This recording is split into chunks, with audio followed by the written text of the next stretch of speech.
Hello. Today's episode number 13 of the Professor Slots podcast discuss who builds slot machines. Slot machine manufacturing is principally supported in North America by global leaders in the gaming industry.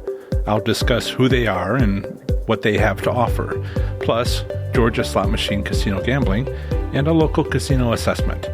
Thank you for joining me for the Professor Slots podcast show. I'm John Friedel, and this is the podcast about slot machine casino gambling. It is where I provide the knowledge, insights, and tools for helping you improve your slot machine gambling performance. Show notes are available within most podcast apps or at professorslots.com/E13. John Friedel from the Professor Slots blog reveals all his tips and tricks for thriving in the casino environment. Choose winning slot machines and identify your gambling goals. Being entertained, earning comps, winning take-home cash, or combining them.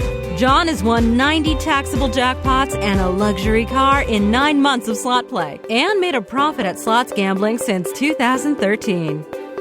Remember to visit professorslots.com/subscribe to get my free report revealing the top 7 online resources for improving your gambling performance, including the one I've used as a top-tier slot machine casino gambler. Let's get started with the first segment of the show, who builds slot machines. There's a relatively short list of slot machine manufacturers in the world.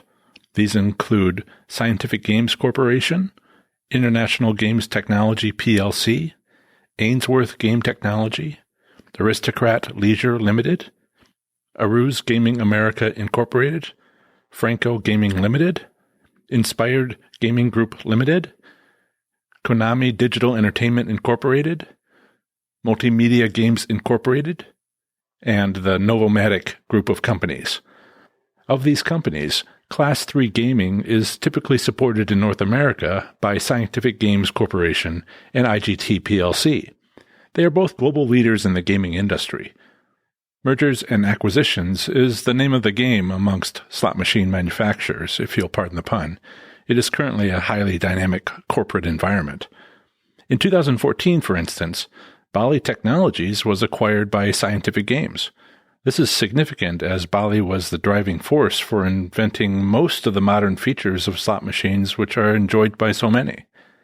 These gambling companies provide products other than physical slot machines. They often also supply casino management systems. These software packages help casinos to run their operations from day to day and even in real time. This is highly important to casinos as a way to reduce cost, and I've found a major advantage play for slots enthusiasts. I'll provide more on that advantage play at another time. This operating or enterprise software business is as highly competitive as slot machine manufacturing. Factors that determine how successful slot machine manufacturer providers are in selling their systems include product features and functionality, accuracy, reliability, service level, and pricing. Competition is intense because of the relatively low number of providers and the limited number of casinos and jurisdictions in which they operate.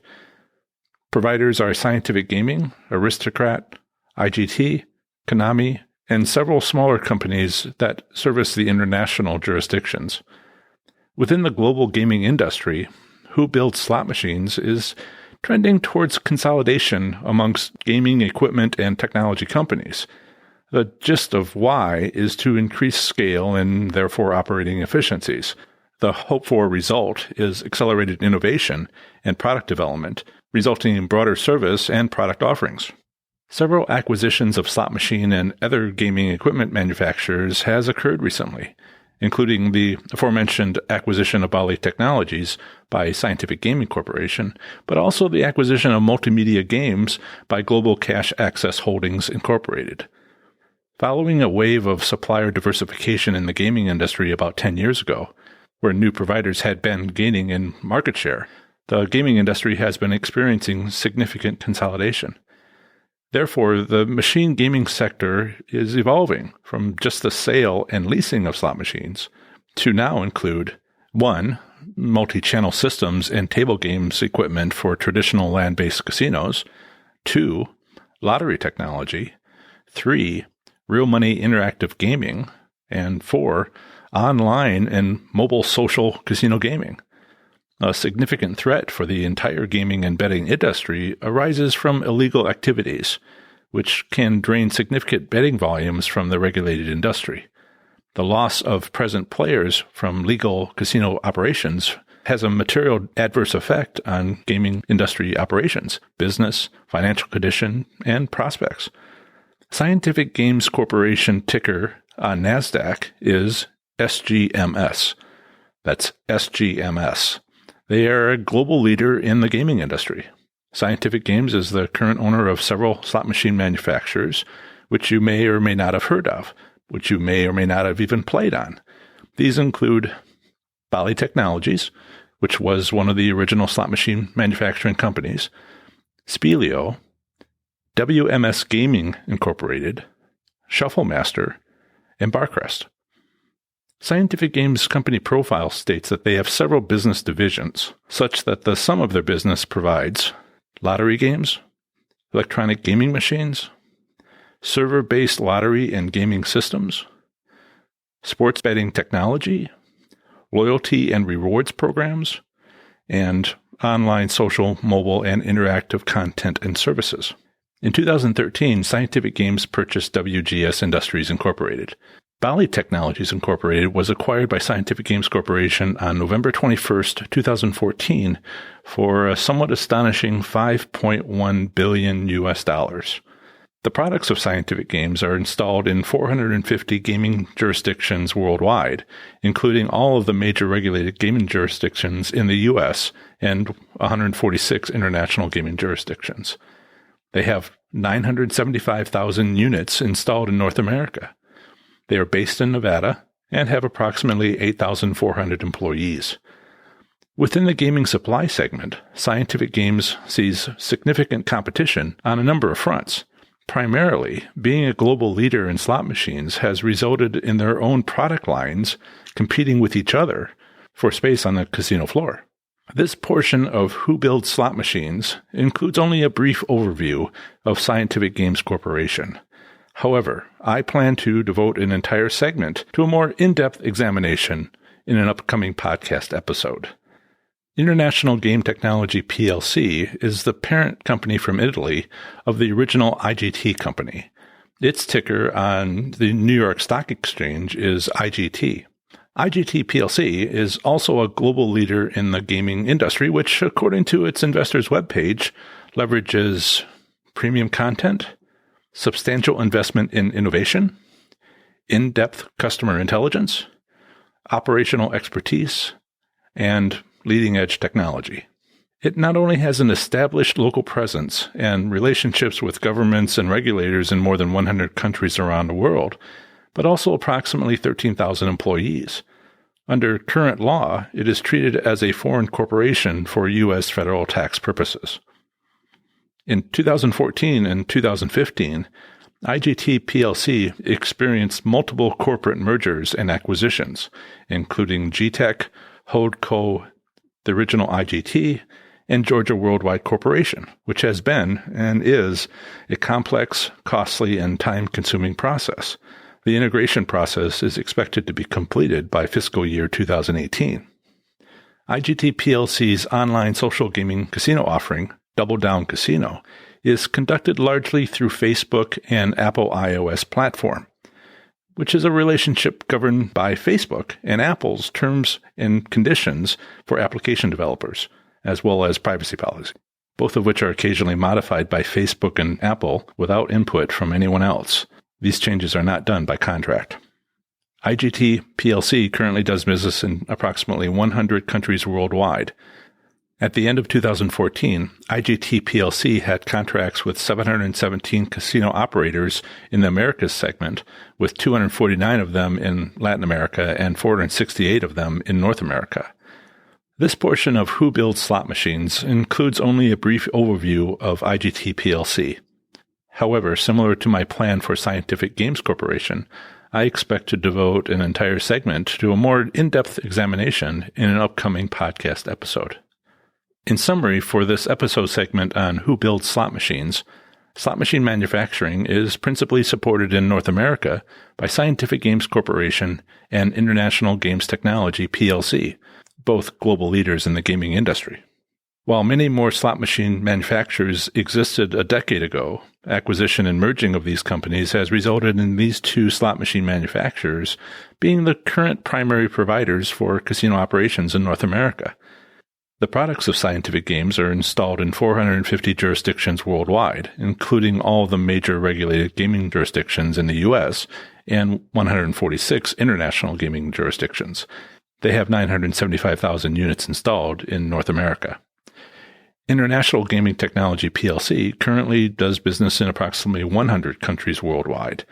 At the end of 2014, IGT plc had contracts with 717 casino operations in the Americas segment, and as I mentioned, 249 of those are in Latin America and 468 of them are in North America. My pro tip for you this episode is fairly straightforward and readily available, but perhaps not something you've actually done before.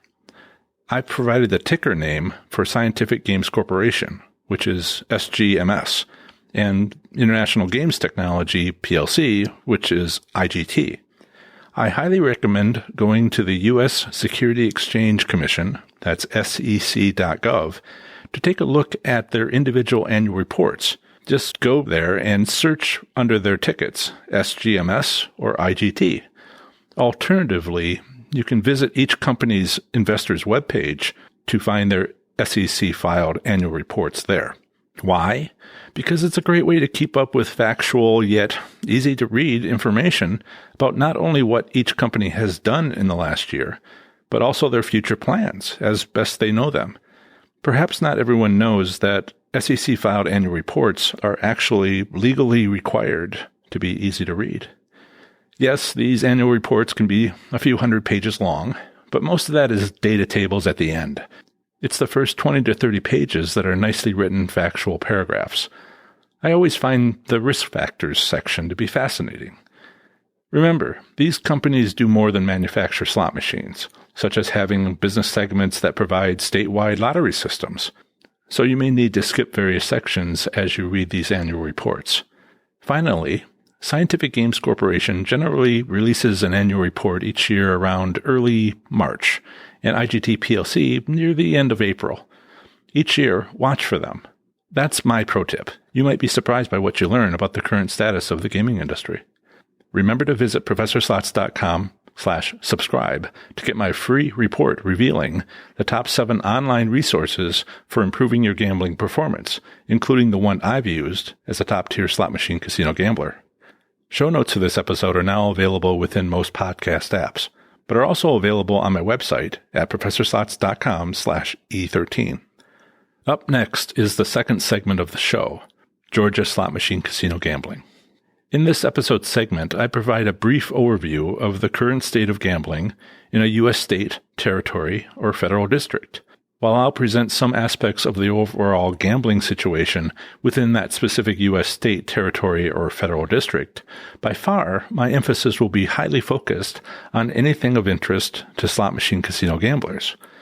Each state-by-state episode segment can be expected to include an introduction, relevant legal statutes on gambling, if any, slot machine private ownership, state gaming commission, if any, gambling establishments, if any, and a summary. My introduction for Georgia slots pretty much tells you everything you need to know about the availability of slots in the U.S. state of Georgia. Here goes. Georgia slot machine casino gambling consists entirely of 2 casino cruise ships, including the 400-passenger Emerald Princess II casino and the 500-passenger Escapade. They sail out 3 miles from the Georgia coast to international waters, where gambling is legal. Besides the 2 cruise ships, the state of Georgia has a lottery and several clubs which allow poker and other card games. With regards to relevant legal statutes on gambling, keep in mind that I'm not a lawyer and should not be considered as such. However, the legal gambling age on casino ships based in Georgia is 18. Also, anyone preparing to cruise on a casino ship from Georgia must present a photo ID or they will not be allowed to board. Next up is a usually short statement about slot machine private ownership, which I have included in case you live in this state and are considering purchasing a slot machine for your home. Here it is. It is legal to privately own a slot machine in Georgia. if it was manufactured before 1950. As the casino ships travel in international waters, their casino operators are free from state gaming regulations. This means the machines can be set to pay back whatever the operator wants. There is no regard for a minimum payback return. The closest state agency in Georgia with regards to gambling, which actually isn't very close at all, is the Commercial Gambling Unit, CGU, under the Investigative Division of the Georgia Bureau of Investigation. CGU is tasked with enforcing Georgia's commercial gambling laws as they relate to coin-operated amusement machines seen in convenience stores and other locations around the state. The two casino ships are 1. Emerald Princess II Casino in Brunswick, which has a website of www.emeraldprincesscasino.com, and 2. Tradewinds Casino Cruise in Savannah, with a website of www.savannahcasinocruise.com. In summary, Georgia slot machine casino gambling consists entirely of two casino ships, which sail 3 miles to international waters where gambling is legal. Individuals must be 18 to be allowed to board, and there is no minimum payback return for slots on Georgia-based cruise ships. Up next is a casino trip report. What follows is a slightly different casino trip report as compared to my last 2 podcast episodes. In this report, I've performed a casino assessment to a local casino I've never visited before. To perform this casino assessment, consider following along using my casino assessment checklist, originally mentioned in my Professor Slots podcast episode number 3. This free checklist provides the top 25 questions to ask while performing physical assessments of casinos to readily improve your gambling performance, including 2 entries for individualized personal preferences. You can sign up to immediately receive this checklist by visiting professorslots.com/CPA list. Again, that's professorslots.com/CPA list. I'll provide a link in the show notes. So let's continue to the casino assessment, recorded shortly after leaving a local casino. Here it is. Hello, everybody. This is John Friedel, Professor Slots, and this is my casino trip report number 10 for December 19th, 2017. So I've just left a casino, and this wasn't exactly a gambling trip. Yes, they gave me some money to spend some free slot play, which I did spend, and got, well, they gave me $10, and I got $7 back, which is fine. I wasn't here to gamble. I wanted to take a look at the facilities to see if it would be a place to gamble. I did a casino assessment. If you're following my website or my podcast, I did a casino assessment. Walked around the property, didn't try to get myself distracted by playing slot machines, and see what there was to see, talk to a few people, some of the employees, 1 or 2 of the players if they weren't too busy. And I did that. So let's go through the assessment. This was a casino that is within half an hour of where I live. So going through my assessing casinos checklist, its location is very convenient. By the way, you can check out my casino assessment checklist if you go back to episode, I believe it's episode 3, that would be assessing casinos. And in that podcast, there is a link, professorslots.com/CPA list. And that is a casino checklist. So just to go through that checklist, the convenience of the location on a scale of 1 to 7, where 7 is high, I'd place that at a 7. It's probably the closest casino to my home, or even to where I work. What's the overall parking situation? Well, I'm looking around, and it's a lot of parking. It's a casino. They have a racetrack, so I imagine they would use a lot more of their parking space when they have races, and that's apparently not right now. But it looks quite sufficient, and there's some groundskeepers out taking care of some of the landscaping, which is, a good sign. A good sign of the place being taken care of. They have a valet. I noticed when I went in. The valet I noticed when I went in was $5 for parking. I assume this is for non-high tier program card players. What's the overall activity level of players in the main slot area? It was busy. I mean, this is a Tuesday, after work in December. Yeah, it was fairly busy. I thought it was not packed. The parking lot is by no means full, but it wasn't dead. There was definitely some activity going on.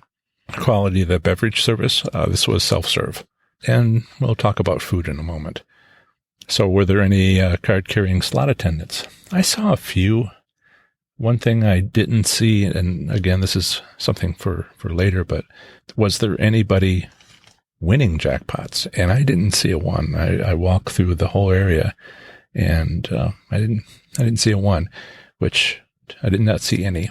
So what about the interaction of casino employees? Were they efficient? Were they courteous? I'm going to say very. They seemed a little tired, weary, but I think that might be just normal, perhaps. They were certainly efficient. They were certainly professional, and that's what counts. And they weren't in a bad mood, but I think they were maybe a little bit overworked, which from my point of view isn't too bad. That means that they're busy. I talked to the cashier. She conveyed most of that attitude. That's only a good thing. You become professional. You become courteous by having a lot of work. Who has time for anything else when you're busy? So I could not find a smoking parlor. There may have been one. So I could not locate it. I don't smoke, so I didn't look as hard as I could have, but I didn't see it. They may not have one. The restrooms, were the restrooms clean? Yes. It looks like they're in use, and there was a few things here and there, but it hadn't been recently cleaned, but it was kept up. I would have to give it a fairly high score. So on convenience of location, a 7. A overall parking situation, including valet, call it a 6 because it did charge $5 for valet parking. Overall activity level of players, call it a 6. It wasn't extreme. It wasn't Derby Day or anything like that, but it was certainly a nice level of activity.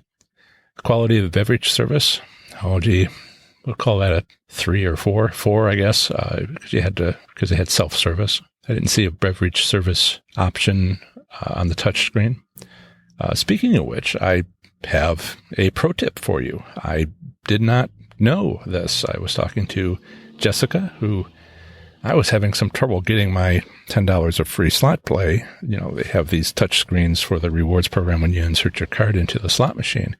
And I'd press my finger against one of the numbers, and the number next to it would light up, or the one next to that, or the one next to that. It was all over the place. And I've seen this before, and you just, become very patient, and you try to press it just so on the edge of the number, so the number turns that you want to enter your code, so that your PIN, so that you can get access to that element of the Players Club. This was probably the worst I'd ever seen. I couldn't quite seem to get in.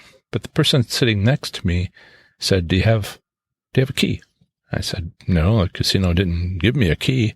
She's like, no, your car keys. Take the tip of your card key and touch the screen where you want it to be touched, and it'll push the button right there. Where you touch it with the tip of the key on these touch screens will activate that location of the touch screen. So certainly that was interesting. Anybody has problems pushing those buttons and the buttons are not being depressed where you put your finger, use your tip of your key. So that's a pro tip. Wish I had known that, say, a year ago. Okay. And then with activeness of the cash carrying slot attendants, that was pretty low number. I'm going to say 2, maybe a 1. 1's pretty low. And that's a main reason to be very concerned about the assessment of this casino. But they were efficient, and high marks for them for a 7. And can't give a number for the smoking parlor, and the restrooms were clean. Personal preferences. Well, we'll talk about this in a moment, but it really, for me, is I'd like to get like a buffet. And they had no buffet. It was a sandwich shop and a pizza place and sort of a group seating area.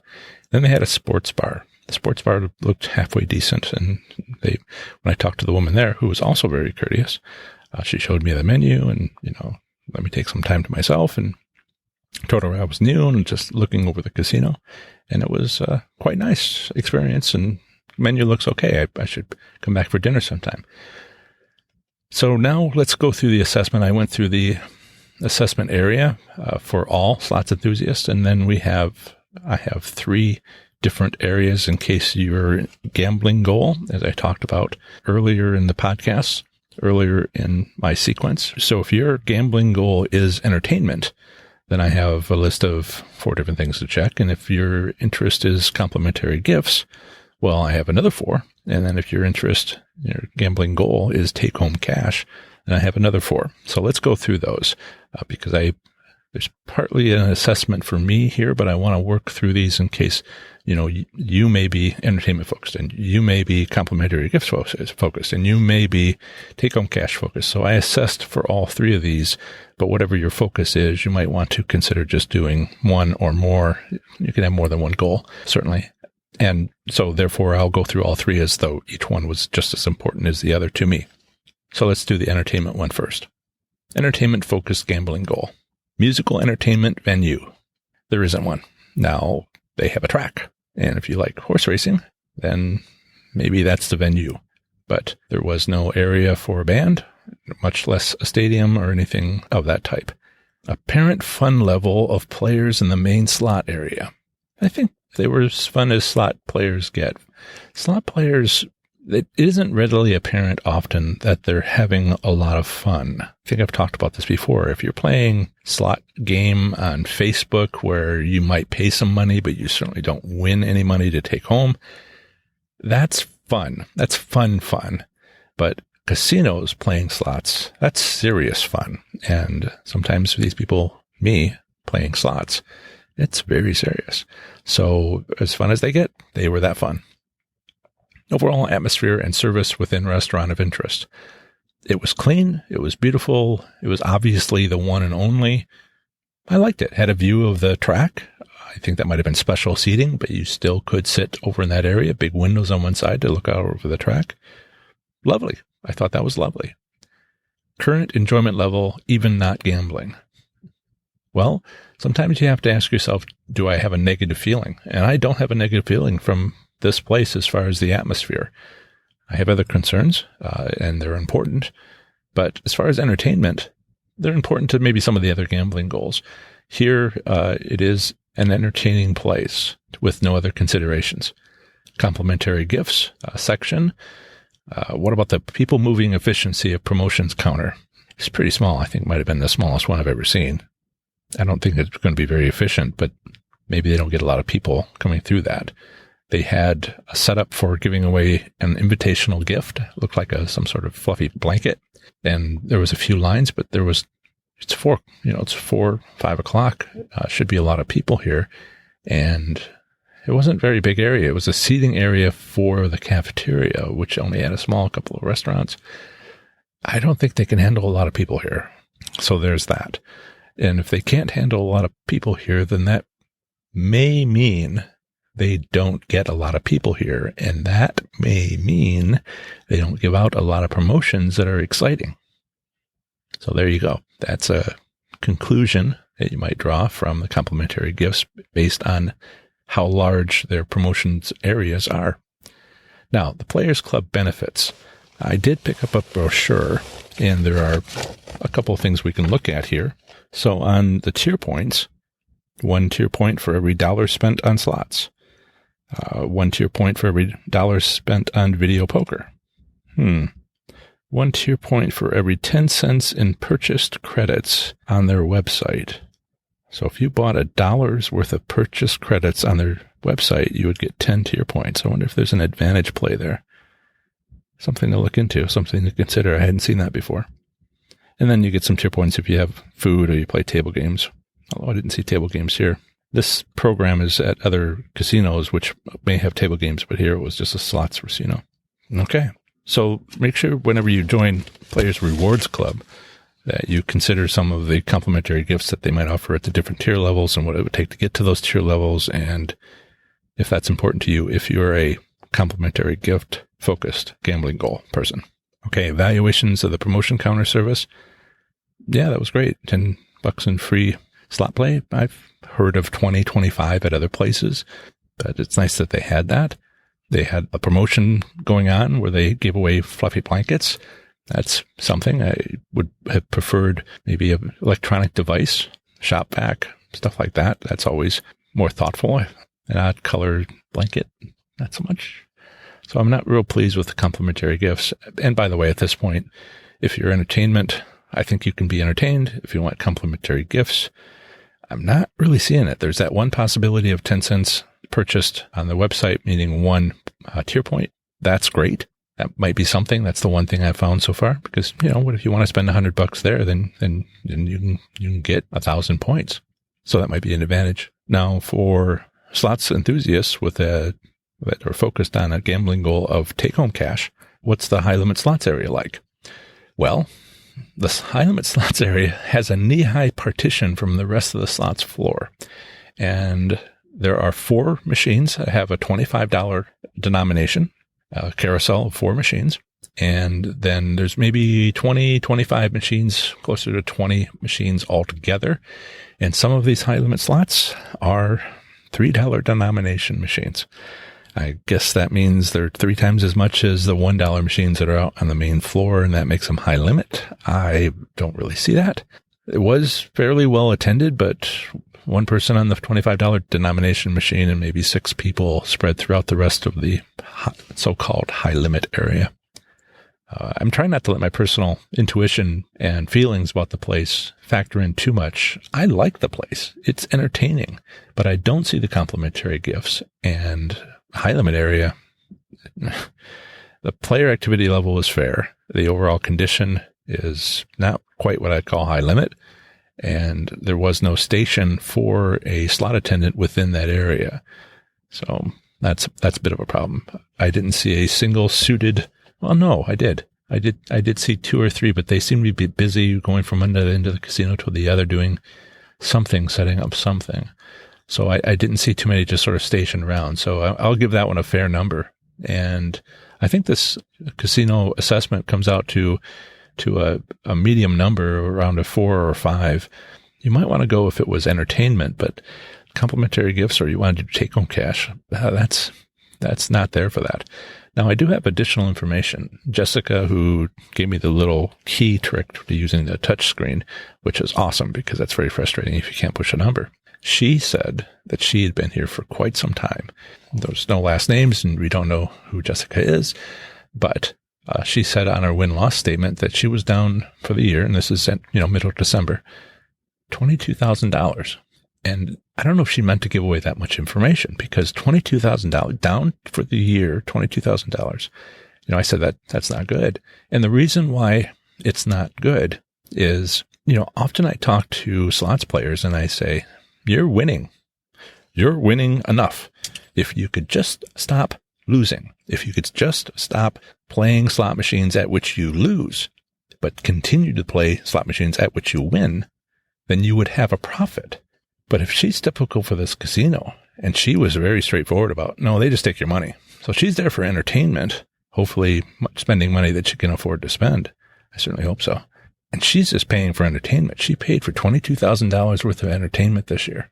And she's, I talked to her a little bit about some of the goodness factor and trying to play machines that were more likely to pay more if you do win on them. That stuff I covered earlier in assessing choosing slot machines, episode 4 or 5. Yeah, that was very concerning. And at that point was matching up with some of the stuff that I was seeing for whether or not it would be a good place for either take-home cash or complimentary gifts. Okay, so that's my assessment for this casino. The most liked casino feature was its convenience. It's nearby. The least liked casino feature is it ain't a place you can make money at. And that's my casino assessment for this particular casino. Thank you for your time. Take care. Have fun. Be safe. Make good choices. Bye.